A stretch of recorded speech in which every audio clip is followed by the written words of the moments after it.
Il y a quelque chose d'étonnant. On dit que la Torah protège. La Torah protège. Comment se fait-il alors que des fois, quand même en Israël, il y a des attentats qui puissent toucher? Des fois même des gens qui prient. C'est pas logique. Il y a quelque chose qui ne marche pas. Or, il y a un midrash, je me suis posé cette question. Un midrash, et on est tous bien sûr responsables. Hein. Tout le monde doit se réveiller par rapport à ça. Qui nous enseigne la chose suivante. Qui dit que Yaakov a dit que le passouk dit « J'attends la mort de mon père, son proche, le temps où mon père va mourir, pour pouvoir tuer Yaakov, mon frère. » Alors, les gens comprennent ça de façon psychologique, ils ne voulaient pas faire de peine à son père, mais ce n'est pas du tout ça. Le Midrash dit, il savait que tant que Yaakov étudiait la Torah, tant que Yaakov était dans l'étude de la Torah, il ne pourrait pas l'atteindre.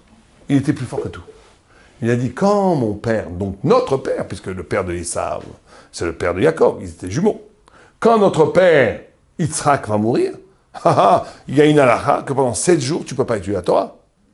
Puisqu'il y a des halakhot de Havelut, on peut pas... Il y a des choses qu'on ne peut pas faire, la joie, on ne peut pas se laver, on ne peut pas étudier la Torah, tout ce qui donne de la joie.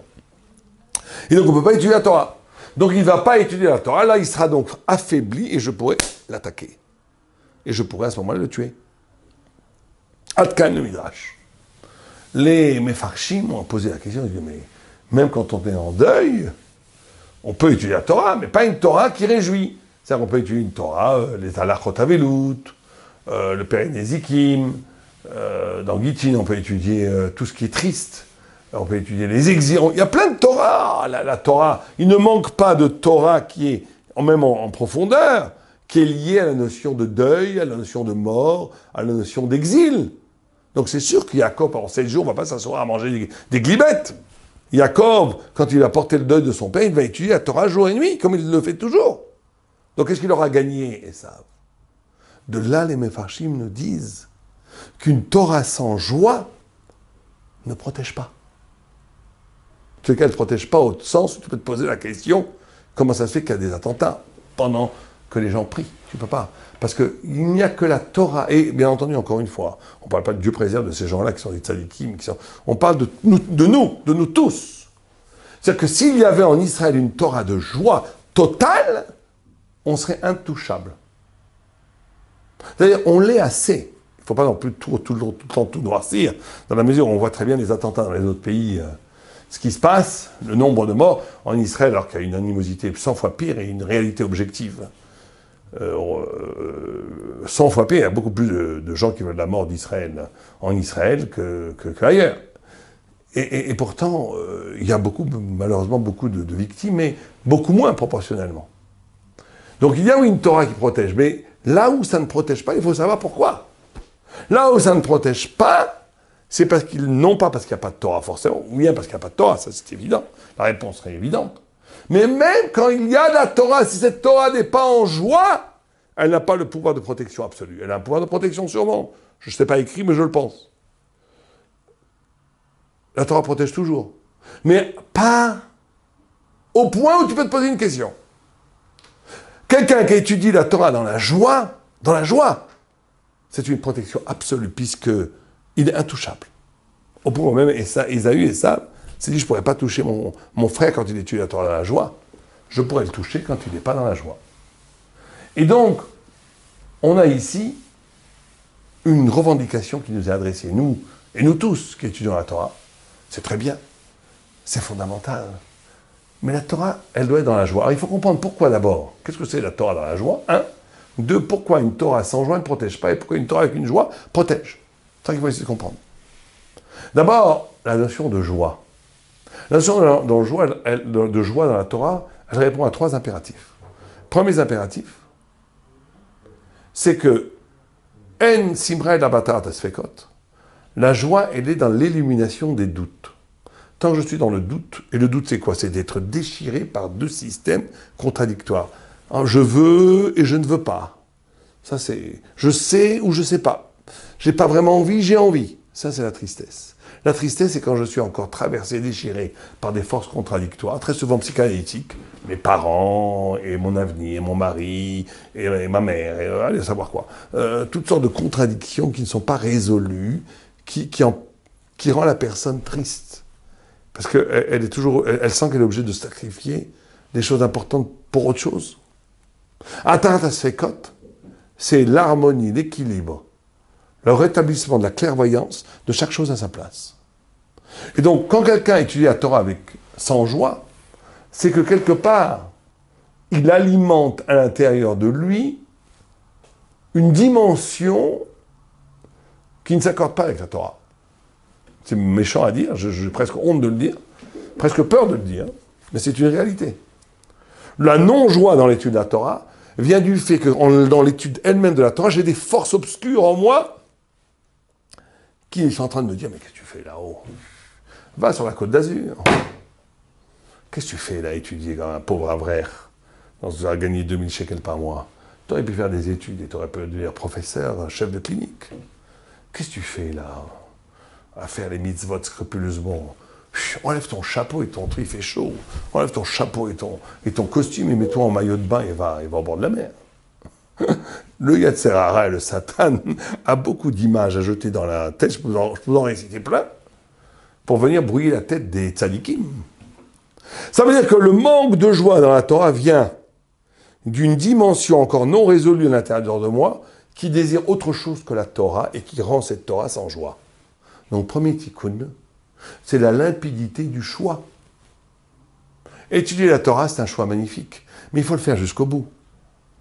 Être dans la Torah, c'est un choix magnifique, mais il faut le faire jusqu'au bout. Il ne faut pas avoir peur.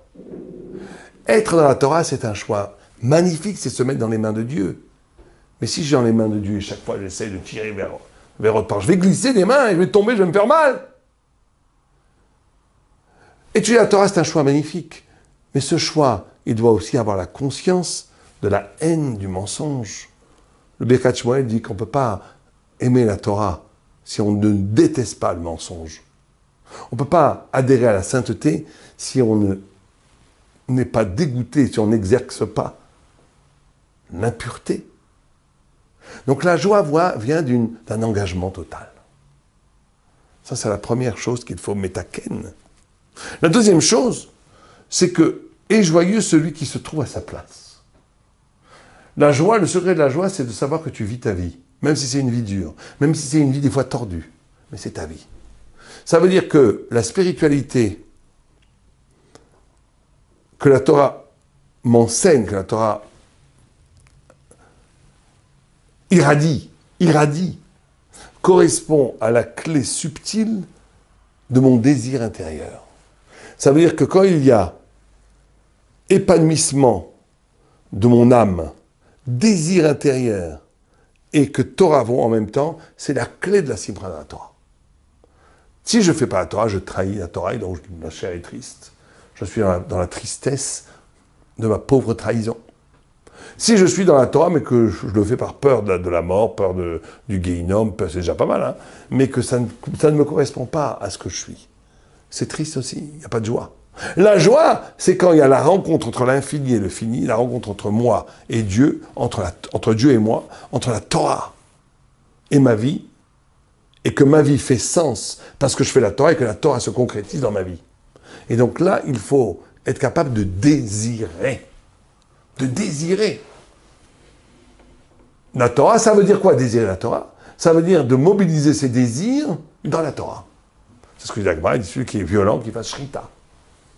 Celui que je sais pas qui est. Chacun doit se connaître. L'honnêteté est le critère primordial pour la spiritualité. Il n'y a pas de spiritualité sans honnêteté intellectuelle. Connais-toi toi-même au sens où tu te diagnostisais, tu sais qui tu es et tu investis cette connaissance au service de la Torah. Ça, c'est le deuxième secret de la joie. Et le troisième secret de la joie, qui est le plus fondamental, c'est justement de s'oublier. De rentrer dans une dimension, et ça c'est le plus haut, mais le plus haut niveau de la joie, où le centre de gravité de mon existence n'est plus moi. C'est la Torah elle-même, c'est Dieu lui-même. Vous savez que Rachel, moi je suis très ému chaque fois que je lis ces textes sur Rachel et Léa. Rachel est l'amoureuse totale de notre père Jacob. Notre mère Rachel était l'amoureuse totale de notre père Jacob. Et elle est tellement gentille qu'elle est prête à donner son amoureux absolu à sa sœur pour qu'elle n'ait pas de honte. Mais plus tard, quand la fille de Léa viendra avec les jasmins de Rouven, elle lui dira, donne-moi ces jasmins. Elle ne va pas lui dire, Léa va lui dire, mais toi tu as déjà volé mon mari, tu me volais aussi les fleurs de mon fils. Rachel aurait pu lui dire, mais tu n'as pas honte de parler comme ça, c'est moi qui t'ai donné mon mari. J'aurais pu ne pas te donner les simanim, puisque vous savez, tout le monde sait, le fameux Midrash, que pour que Léa n'ait pas honte, Rachel a donné, Jacob sachant que Lavan était un escroc, il lui avait donné des signes qui sont Nida, Chala et Adlakat Nerot. Il donnait les 3 signes du judaïsme féminin. Mais Rachel n'a pas voulu l'enseigner. Elle a voulu tellement faire du chesed à sa sœur, elle lui a pas dit, attention, les signes. Elle lui a juste enseigné, qu'est-ce que c'est une maison juive? Nida, Chala, Adlakat Nerot. Et donc, quand Yaakov l'a interrogé, elle le savait naturellement. Ça, c'est le plus haut niveau du chesed. Quand tu fais du chesed en t'oubliant complètement, en t'oubliant à tel point que tu ne réagis pas quand on te commet une injustice incroyable. Parce que tu ne fais plus les choses pour toi. Au point où quand le premier temple a été détruit, qu'il a fallu le reconstruire, on a amené Abraham, ça n'a pas suffi, on a amené Israël, ça n'a pas suffi. On a amené Yaakov, ça n'a pas suffi. Car ça, elle a sauté, Rachel a dit, rappelle-toi ce que j'ai fait moi. J'ai donné mon mari, je n'ai pas répondu quand Léa m'a dit que j'avais volé son mari, alors que c'est elle que je lui avais donné. Ça, Dieu lui a dit tout de suite, d'accord, t'as raison, je reconstruis le temple. C'est-à-dire que cette dimension d'annuler son ego, absolument, au service de la vérité et de Dieu, c'est le lieu d'une joie absolue. C'est de toucher au flux de l'infini, au flux de l'infinité. Et donc, il est très important que la Torah qu'on a aujourd'hui soit une Torah d'infini. Ce qui fait que la Torah, parfois, ne protège pas. C'est que dès que la Torah est liée à l'ego, et quand je dis l'ego, je ne parle pas ici de l'ego du gars poilu, je suis moi, on ne parle pas de ça. L'ego, c'est des chapelles aujourd'hui. Les chapelles, chacun son truc, chacun son école, chacun son Leshem Shamaim. Au nom du Leshem Shamaim, aujourd'hui, on fait du Lachonara, on détruit les gens, on va contre les Machlokot, non Leshem Shamaim, en vérité. L'ego, aujourd'hui, c'est de ne plus... C'est de construire des pyramides, des systèmes de Torah qui sont liés